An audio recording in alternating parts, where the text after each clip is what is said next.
Hello guys, magandang gabi. Ayan, magluluto tayo guys ng nylon shell. Ito na yung ingredients ko guys na ginger, chili, garlic, at saka yung spring onion, at syempre yung oil natin. Ayan, hintayin lang natin guys, mawala na yung tubig, saka pa natin ilalagay yung oil. Ito na guys, mag-umpisa tayo guys. So, unahin muna natin lagyan ng ating ginger. Igisahin muna natin ating ginger sa oil.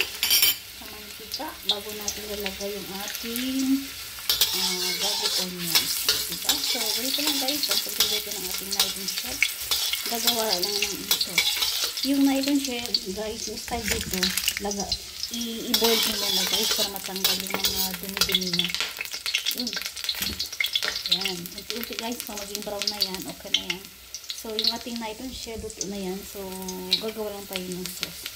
So, gano'n lang guys. Kunting ano na siya. Konting brown. So, ilalagay natin ating onion garlic. Yan. So, ganito lang guys. Isa-isa lang tayo konti. At gagawin natin nilagay yung ating chili padi.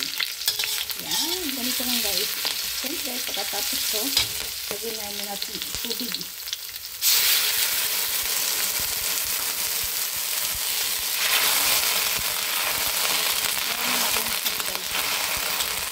Para sa ating nylon shell. So, konting tubig na yan guys. Hindi na konti. Pag napagtubig na yan, siyempre, sasalang na natin ating nylon shell. Ayan, ganda na guys.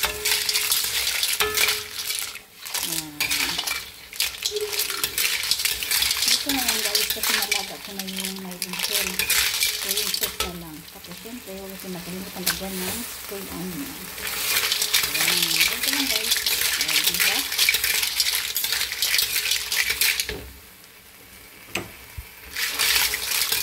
Ganito lang.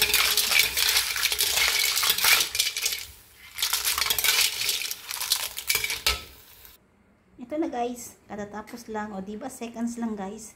Bago nyo lutuin yan guys, ilagay nyo muna. Pagkatapos gawa na lang kayo ng sauce. So, ganun lang guys. Seconds lang yan. Minuto lang yan guys. So, ito lang guys yung aking nylon shell with ginger. Thanks for watching guys. Maraming salamat sa support ninyo guys. God bless everyone. Bye bye.